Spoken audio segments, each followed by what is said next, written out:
Basta na! Okay naman, Nay. Oo. Part ka ng Quezon. Yes. Anong role mo dyan? I'm still playing the character of Joven Hernando. So, I'm grateful and I'm proud to say that I'm still part of TVA family. Kaya maraming salamat. Talagang TVA pa. Ay, kasi mula nung Gregorio, 10 years. Luna, di ba? 10 years in the making lahat. So, upon 10 years, dumating na itong Quezon, dito na tayo. So, binibigyan namin kayo ng kaalaman at informasyon regarding Manuel Quezon, especially on this time. Tsaka nagtiwala yung producer mo? Oo naman. Diba? Sobrang, I feel honored and grateful for my producers, Ma'am Daphne Chu. Maraming salamat sa tiwala mo. Kay Direk Gerald, grabe, since day one up to now, still, thank you for still considering me as part of your family. And thank you for the trust of Joven's character that I'm portraying. So, hopefully, hindi pa ito ang huli pagsasama natin, Direk Gerald. Oo, parang tiwalang-tiwalas. Bilib na bilib sa'yo si Gerald, ha? Sobrang... Ang laki ng role mo sa Gregorio, di ba? Yes. Tapos ngayon, nung gano'ng kalaki? Sa Luna, Gregorio kasi. So, anong feeling ng ganyan? Isang respetadong direktor tulad ni Gerald na historical, magaganda ang mga pelikula. I feel honored working with this brilliant directors. Grabe ang wisdom itong tao to eh. He's very deep as a person. His mind is mind-fucking when it comes to script writing and reading. And I'm amazed and I salute his discipline when it comes to directing. Right after making the film, dumiretso na siya sa editing room.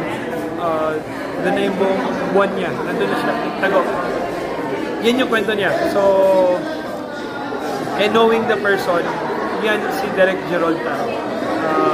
Very dedicated and very loving sa kanyang craft as a director and a scriptwriter. Yung role mo dito, hindi to take off dun sa iniwan mo sa Gregorio del Pilar? O kadugtong pa rin to? Ikaw pa rin yung... Yes, so, ikaw pa rin yung story. Si Joven pa rin, no? Pero dito, magkakaroon ng twist. Matanda ka na dyan? Magkakaroon na dyan. Oo. I mean, total naman, nagsama na tayo sa Luna, sa Goyo. So dito, may older Joven na. Nasundan na nila yung character mo. Nasundan na. Ikaw yung nakatawid sa tatlong heroes. As a catalyst for the young ones, young leaders now. So, thankful ako na kinapitan niya si Joven Hernando. At pinagkatiwalaan niya siya despite of all the struggles from Luna to Goyo and now to Quezon. I just salute you and I just want to thank you for believing in him. May taong may integridad, no? Integridad. So maraming salamat. May sense of accountability ba or responsibility knowing na ikaw yung sa umpisa, parang kinukwento mo yung mga nangyayari. May sense of responsibility ba na nararamdaman ka na matranslate yung history natin sa mga kabataan? Well, I feel it, yes. Especially me, especially na every time na we see the comments all over the social media platforms. So, nakakataba ng puso para sa akin. Yung interaction with the young ones, na sila yung magre-report sa kanilang nanay, tatay na kailangan nyo panoorin to para maintindihan nyo kung ano nangyari sa presyo ng gobyerno natin. Yan na nga, pinanong yung gobyerno natin yun. Anong napipili mo, di ba? Kasi ang ganda ng character mo, ngayon sa kasalukuyang henerasyon, pwede ka rin maging carrier ng what you call that? Yung carrier ng pagsasabi ng katotohanan about our history. Yes, alam mo na, being a public servant, I'm very vocal of everything. Even if wala pa ako sa politics noon. Kasi ito lang naman yan just make it real. Maging totoo ka lang. Wala kang dapat i-filter sa tao. Because they have the right to know. And, alam mo na, isipin mo na yung pamilya mo para maiiwasan mo yung mga mapasama ka dyan sa katiwalian na yan Isipin mo na yung pamilya mo. I mean, ang sarap mag-servisyo, di ba? I mean, it's So, na-open So honorable great to siya. serve with your people, no, dito sa Tarlac. Nakikita mo yung mga mali. Sabi nga nila, OC ako pagdating sa marami. So kahit basura yan, nakikita ko. At gumagawa ko ng solusyon to pick it up and throw it in the proper trash bin. Diba? Kumbaga dun yung mga simple moments na we have to learn to get us disciplined, no? And as a human being, and also as parang what do you call this? Like concern about your nation, di ba? On each sectors in the government. So, ganun. Well, ang dami pala hat na dinadala, no? Being an artist na responsible sa bringing up the history from, General Luna to and now, you're a public servant too, di ba? Ang ganda-ganda. Alam mo na yung pinagdadasal ko na lang na gabayan niya ako sa lahat na gagawin ko.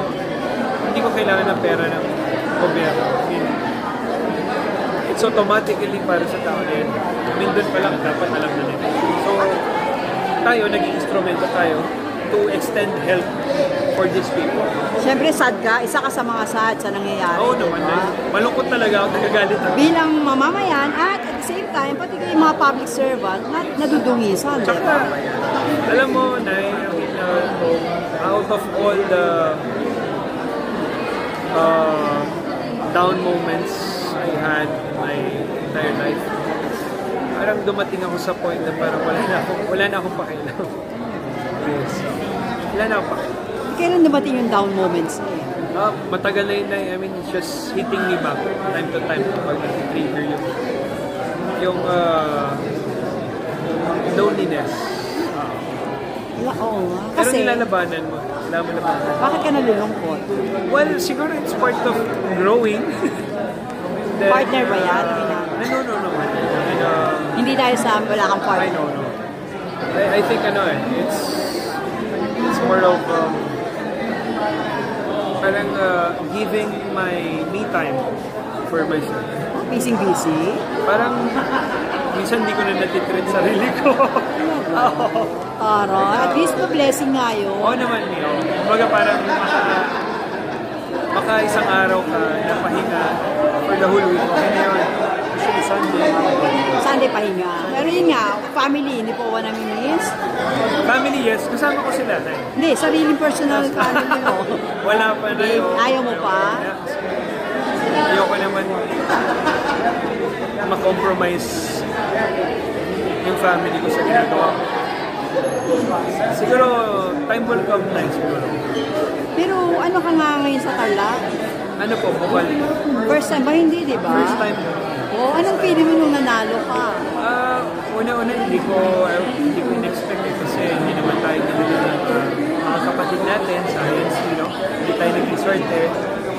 And so, automatic nun, nasa 22,000 votes yun. Pero sabi ko, okay lang yan. I mean, that's part of it.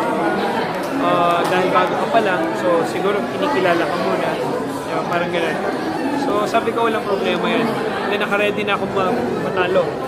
Nakaset na ako kasi ano gagawin mo sana? malalaking incumbents itong mga nasa harap ko. So, nung time na yun sabi ko, kung ano man ang ibigay sa atin, tanggapin natin. And then, mautak ko nga nun, sabi ko, naka-ready na. Kasi gusto kong bisitahin si Andy sa Siargao. Bilang kapatid ko siya na sa Greatest Love. So, gusto ka muna, kasama siya. Oo, simpleng buhay lang. I mean, gigising ka, walang nagmamadali para sa'yo. Harap mo yung dagat, very relaxing, very peaceful. Hindi nangyari. That makes you grounded also, being with the nature. So, yun yung gusto ko na. Pero hindi nangyari. Hindi pa nangyari. May plano ka ituloy. Sabi ko, boss, yan yung gusto mo, sige, gawin natin. Pero anong plano mo yan? Anong next movies mo, project? Meron ka bang serye? May gagawin kami action movie sa Viva. Sino kasama mo? Kasama ko si Marco Gallo. Sino director? Direct Philip King. Ay, si Direct Philip! Philip. Sabi ko sa'yo, nagulat ko. Director na! Oo, nagulat ka din. Happy. I'm so proud of Direct Philip King. Grabe. Pwede nang i-reveal ko ano. For almost 22 years na Tagal-tagal. magkakilala kami. Stars sa ano po na. SEQ pa nun. Pero anong title? Wala pa. Wala pa. Sino kasama mo na babae? Si Frankie Russell andyan. Si Yen Durano. Oh, Mga sexy. Oo. Mga sexy. Pero ka ba action siya? to. Action. Action sexy. Walang action. Ayaw mo pa, no? I mean, actually, galing na Nagpakita ka tayo. na, graduate ka na. Oo, Graduate tama. na tayo. Okay, thank you. Ay, Mamatay ko ngayon daw si Daddy B. Medyo issue lang. I'm sure aware ka dito yung nag-viral na Yes, yung nakaganon ka na humingi ka ng tulong para sa mga victims ng Cebu na parang ka daw saint.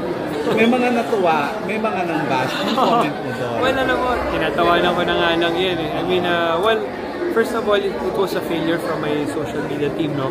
And then, sabi ko naman, it's no big deal kasi the intention was there, but the photo didn't land well. Yes. And natatawa ako dahil Mukha ka daw saint. ako nagpo-post sa social media account ko sa page. Ikaw ba yun? Ako. Ikaw mismo. So, nung nagtanong tong social media chief of staff ko, first time niya mag-ask ng permission, BMA permission to post. Sabi ko, regarding saan? Sa Cebu po. Go ahead. Eh, nagtiwala ako dahil bilang Cebuano din, alam nila, na taga Cebu ako. Sabi ko, nagtiwala naman ako masyado. Kaya sa mga kababayan natin na nalilito doon sa nangyari, well, I apologize, no? It was a failure from my social media team. Humingi ako ng tawad sa inyo kung nakitaan niyo siya ng maling pagkakaintindi. So, ayun, at least next time hindi na mauulit yun. talaga ba? Pero Aaron, nag-pictorial ka talaga ng May pictorial kami noon, yes, may pictorial kami noon. Para saan yun? Sa jump, kumbaga, kung makikita mo yung photo, it was Parang si Pedro overkill. Calusod. It was overkill. Oo. May hands na gano'n sa background, Oo. nakatayo ako sa gilid, Tapos nakaganyan ka saka din. gano'n sa gilid. Tapos may pangalan ng Aaron Villaflor. The fact na ipapost ko sa social page ko yun. Ba't kailangan ko pa ilagay yung pangalan? Yun nga, so you admit na parang lapse of ano lang yun, ng It was a parang lapse. judgment. And, Ba't ka nag-pictorial I ng just nakaganon? realized na parang ang aga ko sirain sa amin. Yun nga. Ayoko nang So bigyan ng detalye, pero naniniwala sa political ano to. Oo. Harassment. na-realize ko and na-assess ko yung situation ng it was intentional. So, ayoko nang magbigay ng iba pang info. Who decided na alisin? Me, Ikaw right nagpaalis away. Yes, din. oo naman. Pero bakit mo nga daw ginawa yun? Ba't ka nakaganon doon sa pictorial? Well, actually, picture yun sa mga, alam mo yung mga, pwede naman mag-picture lang. And iba yung kunyari, o dasal, may picture, dasal, paano sa ganyan. Kaso, it's just timely. Yes. People are angered to our government, and people are parang making opinions towards our government officials. Plus, me, makikitaan mo na social media ko yun. And parang, di ba, parang, Aaron, ano ba, ang daling talagang gawan ng Connect. ng malis. Mali siya. Mali siya. Pero may mga natuwa na nakyutan. Anong masasabi mo doon? Well, sabi ko nga, it was, the intention was there, no? Yun naman, kasi mga kababayan ko at mga kamag-anak ko din sa Cebu, yung iba naapektuhan din. So, pupunta talaga ako doon. So, Kailan? Pumunta ako nung Saturday last week. Galing I was ka. there. How was the situation? It was terrible. Terrible. It was terrible. Thank you, Aaron. Thank you, Dave. Sige. Mamaya